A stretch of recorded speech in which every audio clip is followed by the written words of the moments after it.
ನಮಸ್ಕಾರ ಸ್ನೇಹಿತರೆ, ಶ್ರೀ ರಾಘವೇಂದ್ರಾಯ ನಮಃ.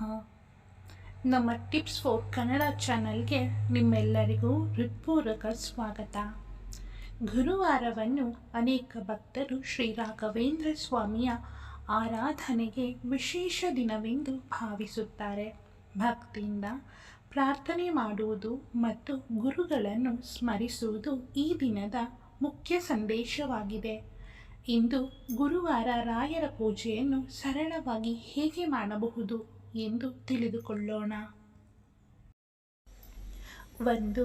ಬೆಳಗ್ಗೆ ಬೇಗ ಎದ್ದು ಸ್ನಾನ ಮಾಡಿ ಶುಚಿಯಾಗಿ ಸಿದ್ಧರಾಗಿ ಮನಸ್ಸನ್ನು ಶಾಂತವಾಗಿಟ್ಟುಕೊಂಡು ಪೂಜೆಗೆ ತಯಾರಾಗಿ. 2. ಪೂಜಾ ಸ್ಥಳವನ್ನು ಸ್ವಚ್ಛಗೊಳಿಸಿ ರಾಯರ ಚಿತ್ರ ಅಥವಾ ವಿಗ್ರಹವನ್ನು ಶುಚಿಯಾದ ಸ್ಥಳದಲ್ಲಿಟ್ಟು ಹೂಗಳಿಂದ ಅಲಂಕರಿಸಿ. 3. ದೀಪ ಮತ್ತು ಧೂಪ ಹಚ್ಚಿ. ಭಕ್ತಿಯಿಂದ ದೀಪ ಹಚ್ಚಿ ಧೂಪ ಅರ್ಪಿಸಿ ಓಂ ಶ್ರೀ ರಾಘವೇಂದ್ರಾಯ ನಮಃ ಎಂದು 11 ಅಥವಾ 21 ಬಾರಿ ಜಪಿಸಬಹುದು. 4. ಸ್ತೋತ್ರ ಅಥವಾ ಭಜನೆ ಸಾಧ್ಯವಾದರೆ ಶ್ರೀ ರಾಘವೇಂದ್ರ ಸ್ತೋತ್ರ ಅಥವಾ ಒಂದು ಸರಳ ಭಜನೆ ಪಠಿಸಿ. 5. ನೈವೇದ್ಯ ಅರ್ಪಿಸಿ. ಹಾಲು, ಹಣ್ಣು, ಬೆಲ್ಲ ಅಥವಾ ಮನೆಯಲ್ಲಿ ಸಿದ್ಧಪಡಿಸಿದ ಸರಳ ಪ್ರಸಾದವನ್ನು ಭಕ್ತಿಯಿಂದ ಅರ್ಪಿಸಿ.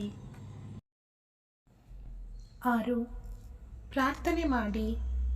ನಿಮ್ಮ ಕುಟುಂಬದ ಆರೋಗ್ಯ, ನೆಮ್ಮದಿ, ಉತ್ತಮ ಬುದ್ಧಿ ಮತ್ತು ಎಲ್ಲರ ಒಳಿತಿಗಾಗಿ ಪ್ರಾರ್ಥನೆ ಮಾಡಿ.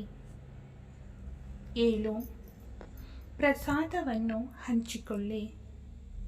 ಪೂಜೆ ಮುಗಿದ ನಂತರ ಪ್ರಸಾದವನ್ನು ಕುಟುಂಬದವರೊಂದಿಗೆ ಹಂಚಿಕೊಳ್ಳಿ. ರಾಯರ ಆರಾಧನೆಯ ನಿಜವಾದ ಅರ್ಥ ಕೇವಲ ಪೂಜೆ ಮಾಡುವುದಲ್ಲ, ಸತ್ಯ, ಪ್ರಾಮಾಣಿಕತೆ, ದಯೆ ಮತ್ತು ಸೇವಾಭಾವದಿಂದ ಬದುಕುವುದೇ. ಗುರುಗಳ ಬೋಧನೆಯನ್ನು ಜೀವನದಲ್ಲಿ ಅಳವಡಿಸಿಕೊಳ್ಳುವುದು.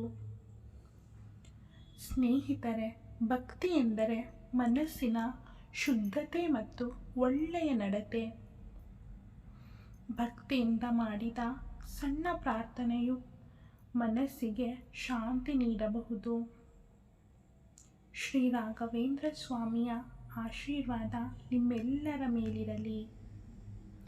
ಈ ವಿಡಿಯೋ ನಿಮಗೆ ಇಷ್ಟವಾದರೆ ಲೈಕ್, ಶೇರ್ ಮಾಡಿ ಮತ್ತು ಟಿಪ್ಸ್ ಫಾರ್ ಕನ್ನಡ ಚಾನಲನ್ನು ಸಬ್ಸ್ಕ್ರೈಬ್ ಮಾಡಿಕೊಳ್ಳಿ. ಧನ್ಯವಾದಗಳು.